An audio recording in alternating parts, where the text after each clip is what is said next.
안녕하세요. 공간통찰 보들련 도서관입니다. 오늘은 익명성 코인에 대해서 좀 말씀드리도록 하겠습니다. 베리 실포트가 오늘 트윗을 좀 남겼어요. GKC가 이번 주에 좀 긍정적일 거라고. 아주 옛날 같았으면 이런 이제 트윗이 올라오면 사람들이 열광을 했는데 지금은 조금 그 비아냥거리는 그런 댓글들과 반응이 좀 더 많더라고요. 저도 이제 익명성 코인의 어떤 투자 고인의 투자자 입장으로서 좀 안타까운 현상입니다. 베리 실버트가 좀 신뢰를 좀 잃었죠. 워낙 익명성 코인 베리 실버트가 밀었던 두 코인이 가격이 좀 좋지 않다 보니까 좀 장기적으로 좀 빨리 회복되길 바랍니다. 가격도 회복되고 신뢰도 좀 회복되고요.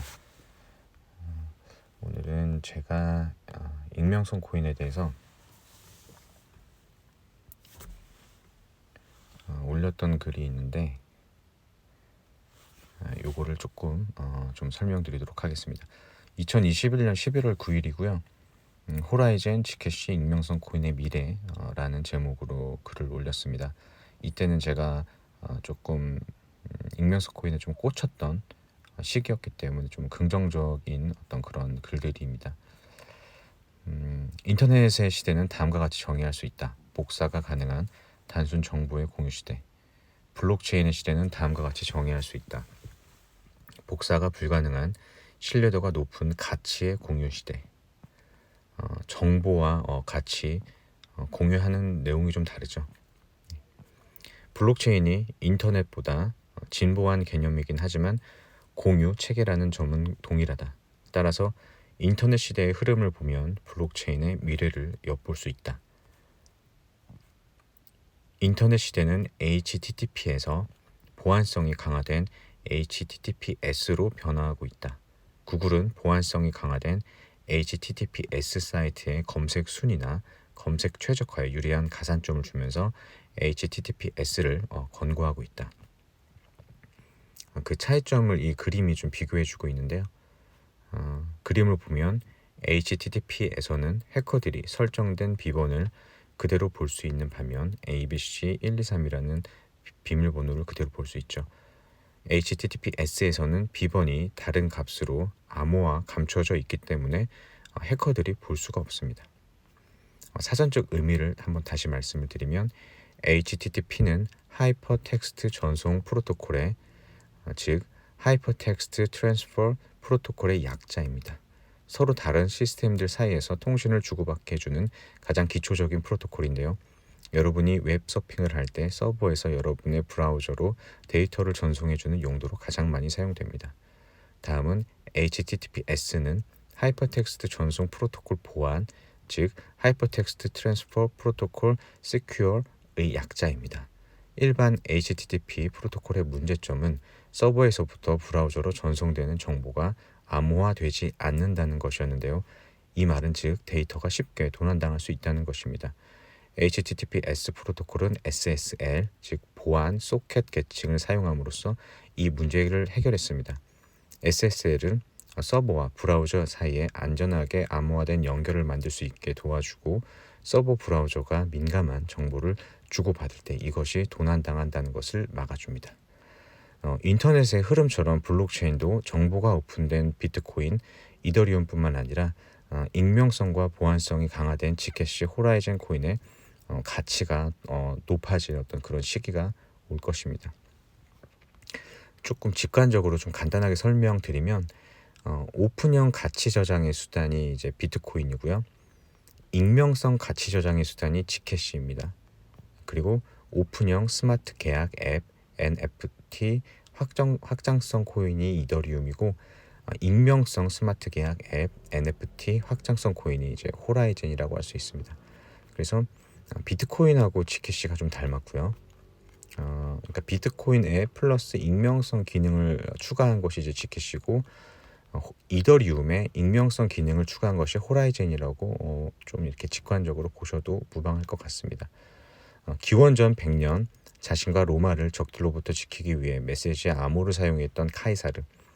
인간은 본능적으로 자신과 자신이 구축한 세계를 타인으로부터 지키기 위해 보안을 중요하게 생각할 수밖에 없습니다. 이것이 제가 호라이즌과 지켓시에 투자하는 이유입니다.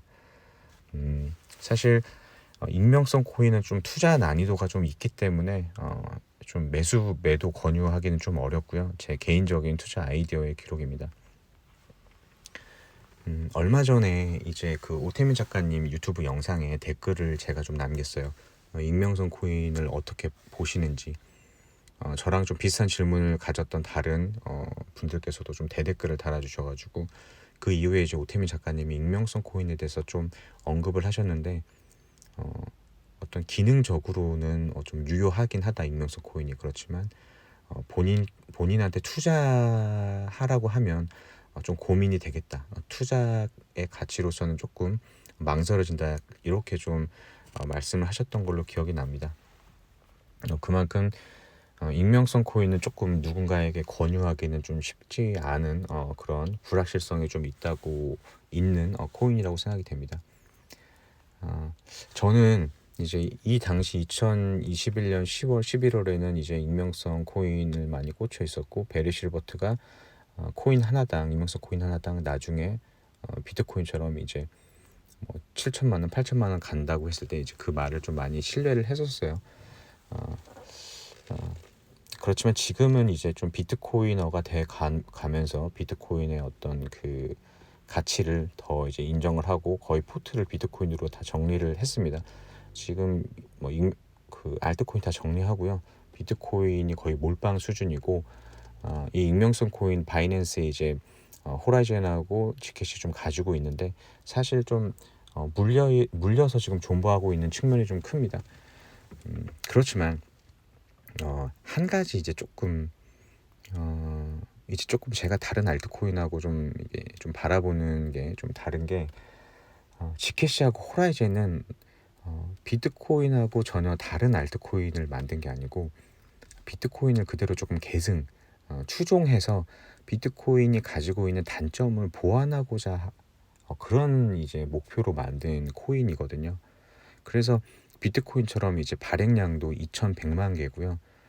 지켓시 같은 경우에는 거의 비트코인하고 비슷한 프로그램으로 만들었다고 하더라고요. 그 토대로 거기에 이제 익명성 기능만 추가한 건데 그런 점이 이제 다른 알트코인하고는 조금 차이를 좀 느꼈습니다. 뭐 40억 개, 100억 개, 그리고 아예 뭐 무제한인 발행량 그런 가진 코인들하고는 조금 다르고 비트코인을 존중하고 계승하되 비트코인이 가진 약간의 단점을 보완하고자 하는 성격으로 이제 출발을 했기 때문에 그 점이 제가 다른 알트코인을 보다 좀 다르게 좀 긍정적으로 보는 이제 그런 측면이고요. 익명성 코인에 대해서.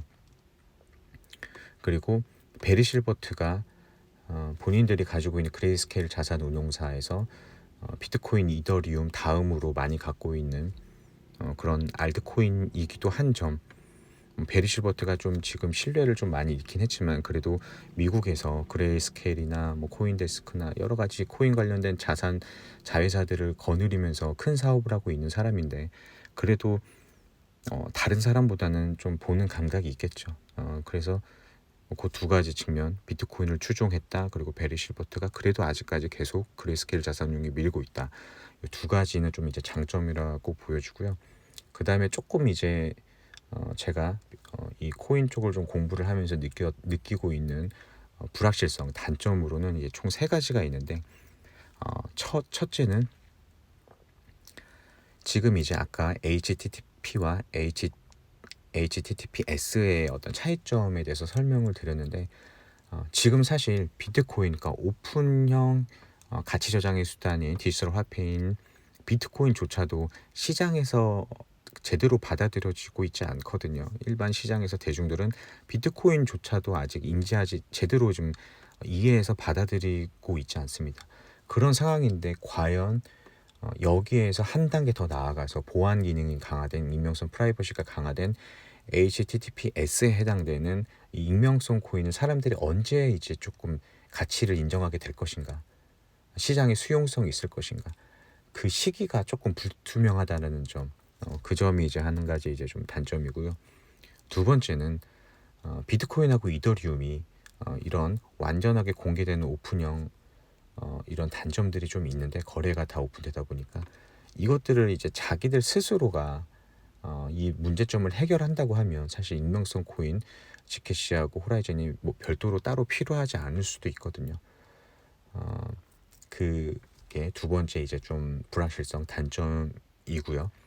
세 번째는 지켓시의 창시자인 주코 윌콕스도 인정을 했는데 이 익명성 프라이버시 기능은 상당히 좋은 기능입니다. 비트코인이 가지고 있는 완벽한 완전한 거래가 오픈되는 것들이 지금은 별로 문제가 되진 않지만 이 온체인 데이터를 분석하는 그런 기관과 소프트웨어 회사들이 이제 앞으로 늘어난다고 하면 그 거래 내역을 아주 깊숙이 추적을 한다고 하면 개인 정보를 캐낼 수가 있거든요. 이 주소는 특정 어느 지역의 누구의 어떤 코인 주소다. 이 거래 내역들을 다 얼마를 보내고 이런 거래 내역들을 다 분석을 할 수 있거든요. 얼마 전에 이제 알고란 이제 그 유튜브 채널에 주기영 대표가 크립토 퀀트 주기영 대표가 나와서 이렇게 본인들이 개발한 이렇게 온체인 데이터를 분석을 해서 투자 결정을 도와주는 이제 그런 유효한 그런 값들을 도출하는 그런 이제 사이트인데 지금도 그런데 시장 초반도 그런데 나중에 가면 갈수록 그 온체인 데이터를 통해서 우리가 분석할 수 있는 그 정보들이 어마어마하겠더라고요. 거기에는 개인 정보들도 좀 있겠죠. 충분히 그 거래 내역들을 통해서 특정 주소에 얼마 정도 비트코인이 가지고 있고 매수 단가가 언제 얼마고 또 누구에게 언제 얼마 보냈다라는 것까지 다 알 수 있거든요. 그런 개인정보 유출의 어떤 위험이 기술이 발전할수록 더 노출될 거라고 보여주고요. 그랬을 때 이제 그 익명성 코인의 가치는 올라갈 거라고 생각을 합니다. 그 익명성 기능의 어떤 가치는 분명하지만 주코 윌콕스도 이제 좀 걱정하는 부분이 이것들이 소수만 인정을 하고 소수의 사람들만 활용한다고 하면 그것은 지켓시가 성공으로 가지 못할 것이다라는 걱정을 좀 했어요. 그러니까 비트코인처럼 수많은 대중들이 이 지켓시를 사용을 하고 또 이제 라이트닝처럼 해서 이 비트코인처럼 이 지켓시를 가지고 이제 상거래 같은 것도 좀 이루어지고 이렇게 이제 대중들의 삶에 녹아져서 실생활에 비트코인처럼 사용되지 않으면 아무리 익명성 프라이버시 기능이 가치가 있고 의미가 있다 하더라도 크게 이제 갈 수가 없는 거죠, 비트코인처럼. 그래서 어떻게 보면 이 세 번째로 말씀드리는 게 이 익명성 코인뿐만 아니라 이제 다른 알트코인도 마찬가지인데 비트코인처럼 이렇게 이 히스토리를 가지고 내러티브를 가지고 대중들한테 많이 널리 인정이 될 것이냐, 대중들한테 많이 쓰여질 것이냐라는 것이 익명성 코인이 가진 가장 큰 리스크이고요, 불확실성이고 문제이고 이것이 해결이 된다고 하면 익명성 코인이 베리 실버트가 말한 것처럼 정말 하나당 뭐 7천만 원, 8천만 원까지 갈 수 있겠죠. 그렇게 된다고 하면 그것이 실현 가능할지 모르지만 익명성 코인이라는 어떻게 보면 국내 상장도 돼 있지 않은 이런 바이낸스랑 코인베이스를 통해서 살 수 있는 이 난이도가 높은 알트코인에 투자하고 존버하는 저나 또 이 방송을 보시는 분들은 다 익명성 코인에 관심이 있으시니까 여기 오셨겠죠. 그분들한테 큰 부를 실현해 줄 수 있겠죠. 그러기를 좀 바라는 마음이 사실 조금 있습니다. 그래서 이 익명성 코인에 투자하시는 분들은 사실 이제 이게 성공할지 안 할지가 조금 불확실성이 비트코인보다는 훨씬 많기 때문에 본인이 잃어도 되는 돈, 사실 잃어도 되는 돈이 어디 있습니까? 뭐 10,000원, 10만 원, 100만 원 다 소중하고 귀한 돈인데요. 그래도 그런 마음으로 잃어도 본인 멘탈과 삶에 지장이 없는 금액 정도만 좀 소액으로 좀 투자해서 장기적으로 2025년 정도까지 한번 가보신다면 좀 좋을 것 같아요. 그러니까 비트코인이 이제 2009년에 나와서 본격적으로 가격이 좀 올라간 것은 사실 2010 거의 20년 21년 그 정도 돼서 이제 뭐 5천만 원도 올라가고 8천만 원까지 이제 최고점도 찍지 않았습니까? 시간이 엄청 많이 필요했죠. 2009년부터 2021년까지라고 하면 몇 년입니까? 예. 그러니까 이제 지캐시하고 이제 호라이즌도 2016년에 나왔기 때문에 어떻게 보면 비트코인보다는 한 7년 정도의 시간이 더 필요한 거죠. 그렇기 때문에 2025년 이후에 그 정도는 넘어야 우리가 이 익명성 코인들이 어떻게 인정을 받게 되고 가치를 인정받게 될 것인지 좀 볼 수 있을 것 같습니다. 지금 당장은 너무나도 좀 불확실하기 때문에 비트코인이 가격처럼 익명성 코인의 가격처럼 너무나도 불확실하기 때문에 마땅히 좀 드릴 말씀은 없고요. 소액으로 잃어도 되는 돈만큼 좀 장기적으로 한번 좀 어떻게 커 나갈지 한번 봐야 될 것 같습니다. 이상이고요. 그다음에 제가 유튜브 채널을 이제 개설한 지 이제 한 달 정도 됐는데 대부분 이제 좀 비트코인하고 이 익명성 코인에 관심이 있는 분들이 많이 방문해 주셨더라고요. 지금 굉장히 좀 어려운 시기인데 잘 존버하셔서 오히려 조금 여유 자금이 있으신 분들은 좀 분할 매수를 해서 저점 매수를 할 수 있는 기회로 보여집니다. 루나 사태나 여러 가지 비트코인도 가격도 안 좋다 보니까 최근에 조금 단편적인 지식만 가지고 있는 기자들이 뭐 코인 시장 다시 망하는 거 아니냐 약간 이런 기사들을 많이 올리더라고요. 그런 기사들이 많이 올라올 때가 매수하기에는 아주 좋은 타이밍이라고 보여집니다. 망한다, 코인 시장 다시 망한다라는 그런 기사들이 올라오고 거기에 댓글이 다 겉봐 내가 말했잖아 코인 시장 망한다고 뭐 도박장에 들어간 사람들 뭐 이제 피눈물 흘리겠네 이런 댓글들이 올라오는 그 시기가 정말 저점 그러니까 바이더 딥하는 이게 좋은 시점이라고 생각이 됩니다. 그래서 좀 여유 자금이 있는 분들은 뭐 100만 원이든 200만 원이든 뭐 비트코인 분할 매수하시고요.